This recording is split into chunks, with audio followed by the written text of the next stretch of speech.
दोस्तों, इस वीडियो में हम जानेंगे प्राचीन भारत के 25 पौराणिक जीवों के बारे में। प्राचीन भारत बहुत बड़ा था।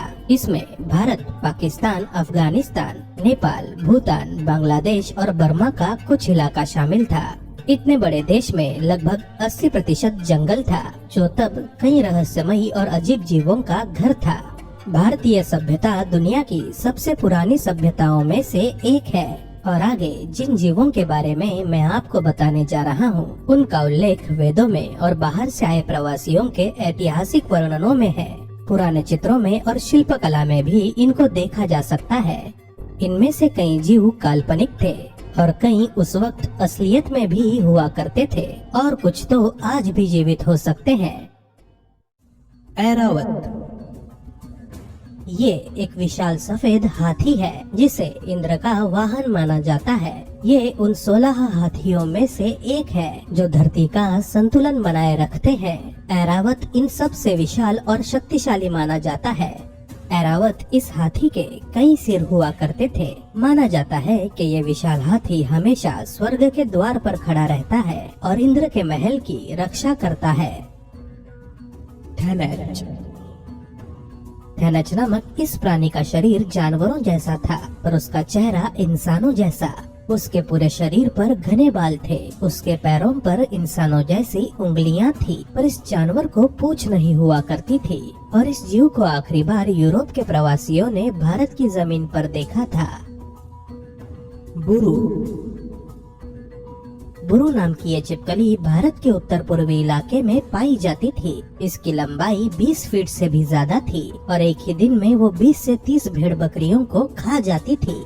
अरुणाचल प्रदेश के आपातानी कबीले के लोगों के मुताबिक बुरु नामक ये छिपकलियां दलदल के इलाके में रहती हैं। इनकी लंबाई 4 मीटर से भी ज्यादा होती है और इन छिपकलियों का रंग सफेद होता है। इनके 4 छोटे पैर होते हैं, पर इनकी पूंछ बहुत ही लंबी और शक्तिशाली होती है और अपनी पूंछ की एक ही फटकार से ये किसी भी इंसान की जान आसानी से ले सकती हैं। भारत, भूटान, नेपाल और बर्मा इन देशों के पहाड़ी इलाके में रहने वाले लोग आज भी बुरु नामक इन छिपकलियों को देखने का दावा करते हैं। कई जीव विशेषज्ञों का ये भी कहना है कि ये छिपकली हिमालय की पर्वत श्रृंखलाओं में आज भी जिंदा है।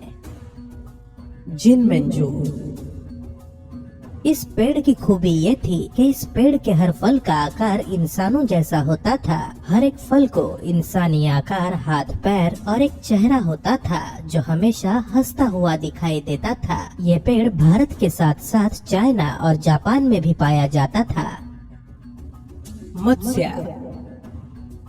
मत्स्य यानी के मछली, इसे रेनबो फिश के नाम से भी जाना जाता है। ये समुंदर के पानी में रहने वाली बड़ी सी मछली होती है। माना जाता है कि ये एक व्हेल मछली से भी बड़ी हो सकती है। इस रंगीली मछली के शरीर पर 4 मुख्य रंग होते हैं: लाल, नीला, हरा और पीला।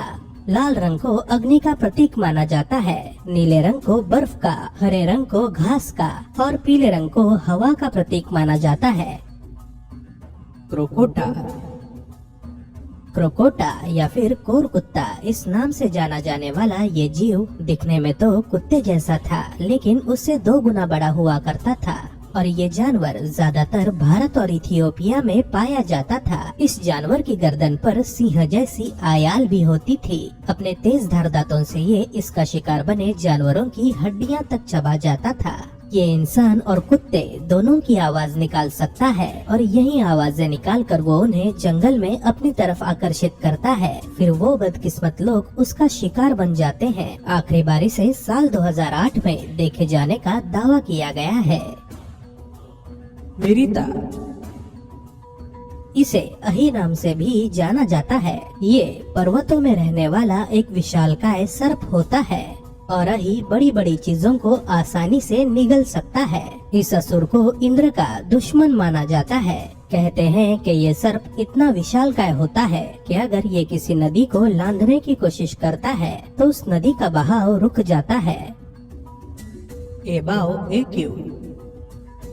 अजीब से दिखने वाले इस जीव का कोई निश्चित आकार या फिर रंग नहीं होता। कहते हैं कि ये जीव चित्तौड़ की टावर ऑफ विक्ट्री के सीढ़ियों पर मंडराता है और हमेशा ये सीढ़ियाँ चढ़ते हुए सबसे ऊपरी सीढ़ी तक पहुँचने की कोशिश करता है। यक्ष। ये आत्माएं होती हैं जिनमें पुरुषों को यक्ष और औरतों को यक्षिणी कहा जाता है। ये जंगल में बड़े बड़े पेड़ों के जड़ों के पास बने गड्ढों में रहते हैं। संपत्ति के देवता कुबेर भी एक यक्ष थे जो हिमालय में मौजूद अलका नाम की जगह पर राज्य किया करते थे। Tree of sun and moon. लोगों का मानना था कि ये पेड़ भविष्य बताता है। ये पेड़ अपने तने पर मौजूद मुंह से बातें करता है। इस पेड़ से दिन के वक्त पुरुष की आवाज निकलती है और रात के वक्त औरत की। इस चमत्कारी पेड़ से अपना भविष्य जानने के लिए अलेक्जेंडर द ग्रेट और मार्को पोलो जैसे मशहूर लोग भारत आए थे। Full iron dog.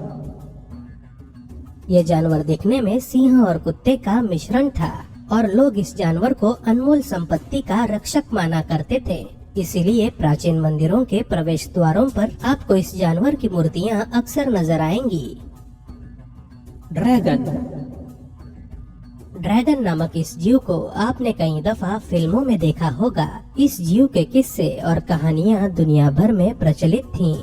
इसका शरीर सांप जैसा था और अपने पंखों की मदद से ये हवा में भी उड़ सकता था। इस जीव के पास कई जादुई शक्तियाँ थी, जैसे कि रूप बदलना और गायब हो जाना, और तो और क्रोधित होने पर ये अपने मुंह से आग उगलता था। ड्रैगन नामक इस जीव को आज भी ताकत, सुरक्षा और बुद्धिमत्ता का प्रतीक माना जाता है। वानर। इस जीव को कई नामों से जाना जाता है, जैसे कि वन मनुष्य, यति, बिगफुट या फिर मांदेबुरुंग। ऐसा माना जाता है कि किष्किंधा नामक जगह पर ये वानर राज किया करते थे। इनका उल्लेख रामायण में भी है। कहते हैं कि ये वानर इंसानों से बड़े होते थे। इनकी ऊंचाई लगभग 8 से 10 फीट तक हुआ करती थी। हिमालय पर्वत श्रृंखला से जुड़े इलाकों में अक्सर लोगों को ये वानर घूमते हुए दिखाई देते हैं। मकरा। किसी डायनासोर की तरह दिखने वाला ये जीव समुंदर के पानी में रहता था, पर कभी कभार ये जमीन पर भी दिखाई देता था। मकर या फिर मकरा इस शब्द का मतलब होता है राक्षस, जिसका ऊपर का आधा शरीर बकरे या फिर हाथी जैसा होता है और बाकी आधा शरीर मछली जैसा। हिंदू वेदों के मुताबिक ये जीव वरुण देव और गंगा देवी का वाहन माना जाता है और कई चित्रों और शिल्प कला में इसका शरीर कई जानवर जैसे बकरे, मगरमच्छ, हाथी और मछली का मिश्रण दिखाई देता है। वेदों में इस जीव का उल्लेख किया गया है और 800 साल पुराने खमेर मंदिर की सीढ़ियों पर इस जीव की कई मूर्तियां देखी जा सकती हैं। वक-वक। वक-वक नामक इस पौधे पर जिनमेंजो इस पेड़ की तरह ही इंसानी आकार के फल आते थे, लेकिन पूरी तरह पकने के बाद ये फल नीचे गिर जाते और चिल्लाने लगते। अबारीमोन। ये इंसानों की एक जंगली प्रजाति थी। ये हिमालय पर्वत के तले बने जंगल में पाए जाते थे। इस प्रजाति के लोगों की ये खासियत थी कि इनके पैर उल्टे होते थे, लेकिन पैर उल्टे होने के बावजूद ये लोग बहुत तेजी से दौड़ सकते थे। शेषनाग। शेषनाग को नागों का राजा माना जाता है। ये भगवान विष्णु का वाहन था। ये नाग आकार में बहुत बड़ा था और इसके कई फन थे। महाभारत में भी इसका उल्लेख है। वसुकी नाम के नाग राजा ने समुद्र मंथन में अमृत को निकालने में देवों की मदद की थी। शेषनाग को ज्ञान का प्रतीक माना जाता है और लोग इन्हें मौल्यवान रत्न और संपत्ति का रक्षक माना करते हैं। साइनोसेफाली। इस जीव का शरीर किसी इंसान जैसा था, लेकिन इसका सिर किसी कुत्ते या भेड़िए जैसा था। ये एक मांसाहारी जीव था जो शिकार की कला में माहिर था। ये मुख्यतः एशिया और अफ्रीका में पाया जाता था। इजिप्ट के पिरामिड्स में इस जीव की कई मूर्तियां हैं। हेरोडोटस के मुताबिक ये जीव अपने मुंह से आग उगलता था और इथियोपिया में रहता था, और मार्को पोलो के मुताबिक ये जीव भारत के एक समुद्री द्वीप पर रहते थे। लेकिन आधुनिक काल में इस जीव को वेयरवुल्फ और डॉगमैन से जोड़ा जाता है। कबंध। कबंध नामक इस राक्षस का उल्लेख रामायण में है। इस राक्षस को सिर नहीं था, इसके धड़ पर ही एक बड़ी सी आंख और एक बड़ा सा मुंह था। सीता को ढूंढने निकले राम और लक्ष्मण के साथ इस राक्षस की मुठभेड़ हुई थी। तब इस राक्षस ने उन्हें खाने की कोशिश की थी, लेकिन भगवान राम के हाथों वो मारा गया था। ग्रिफिन। पक्षी जैसा दिखने वाला यह जानवर आपको कई दफा पुराने मंदिरों की मूर्तियों में नजर आया होगा। कहते हैं कि प्राचीन समय में कई योद्धा इस जानवर को काबू करके युद्ध में उसका वाहन की तरह इस्तेमाल करते थे।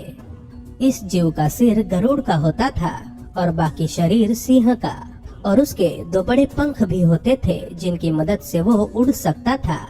अपने मालिक के लिए युद्ध में ग्रिफिन अपनी जान भी कुर्बान कर सकता था और इसीलिए ग्रिफिन नामक इस जीव को परम वीरता का प्रतीक माना जाता है। मोनोपॉड्स। ये कुछ ऐसे इंसान थे जिनको एक ही पैर था, लेकिन इनका ये एक अकेला पैर इतना बड़ा था कि दोपहर के वक्त छाया के लिए ये अपना बड़ा सा पैर ऊपर करके सो जाते थे। भले ही इस प्रजाति के लोगों को एक ही पैर था, पर ये बहुत फुर्तीले थे। अपने इस अकेले पैर की मदद से ये उछल उछल के दौड़ते थे। पिशाच।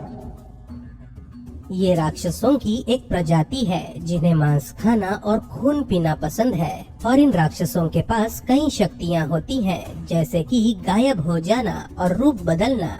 ये कद में छोटे होते हैं और इनका रंग काला होता है। इनकी 2 या 2 से ज्यादा बड़ी बड़ी लाल आंखें होती हैं और हाथों पैरों पे 5 से ज्यादा उंगलियां होती हैं। पिशाच बहुत ही क्रूर होते हैं। ये लोगों के मुंह से उनके शरीर में प्रवेश करते हैं और फिर बुरे कामों को अंजाम देते हैं। पिशाच सिर्फ रात को ही बाहर निकलते हैं। जल परी और जल पुरुष। शायद इन जीवों के बारे में आपने पहले ही सुना होगा। ये कुछ ऐसे जीव थे जिनका ऊपरी शरीर इंसानों जैसा था और बाकी आधा शरीर मछलियों जैसा। कहते हैं कि ये जीव साल का ज्यादातर वक्त पानी के नीचे ही बिताते थे और कुछ दिनों के लिए ही समंदर की सतह पर या फिर किनारे की तरफ दिखाई देते थे। ये जलपरियां कोई धुन गाते हुए नाविकों को बहलाती थीं और उन्हें अपनी तरफ आकर्षित करते हुए उन्हें पानी के अंदर ले जाती थी, लेकिन उन बदकिस्मत नाविकों की पानी में डूबने से मौत हो जाती थी।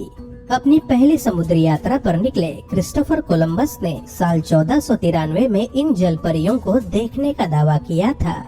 कहते हैं कि जलपरियां समुद्र में आने वाले तूफान का अनुमान पहले ही लगा लेती हैं। कुछ लोग मानते हैं कि जलपरियां आज भी समुद्र में मौजूद हैं, क्योंकि आए दिन उन्हें समुद्र में देखे जाने की खबरें आती रहती हैं। याली। ये एक अजीब जीव है जो बहुत सारे अलग अलग जानवरों का मिश्रण है। इसका शरीर सिंह का होता है और सिर हाथी का। कहते हैं कि ये जानवर प्राचीन भारत के जंगलों में रहा करते थे। दक्षिण भारत के मंदिरों के कई प्रवेश द्वारों पर इस रहस्यमयी जानवर की मूर्तियां बनाई गई हैं और पहले वीणा इस वाद्य के ऊपर भी इस जानवर का सिर अक्सर बनाया जाता था। यूनिकॉर्न। यूनिकॉर्न नामक ये जानवर दरअसल एक सींग वाला घोड़ा था और इस जानवर को बहुत ही पवित्र माना जाता था। कहते हैं कि अपने 2 पंखों के सहारे यूनिकॉर्न हवा में उड़ सकता था और इसके पास कई जादुई शक्तियां भी थी। माना जाता है कि इसे देखने भर से ही लोगों की किस्मत बदल जाती थी। यूनिकॉर्न का उल्लेख भारत की कई पौराणिक कथाओं में और मोहनजोदारो की शिल्पकला में भी है। यूनिकॉर्न को वीरता, नैतिकता और ताकत का प्रतीक माना जाता है।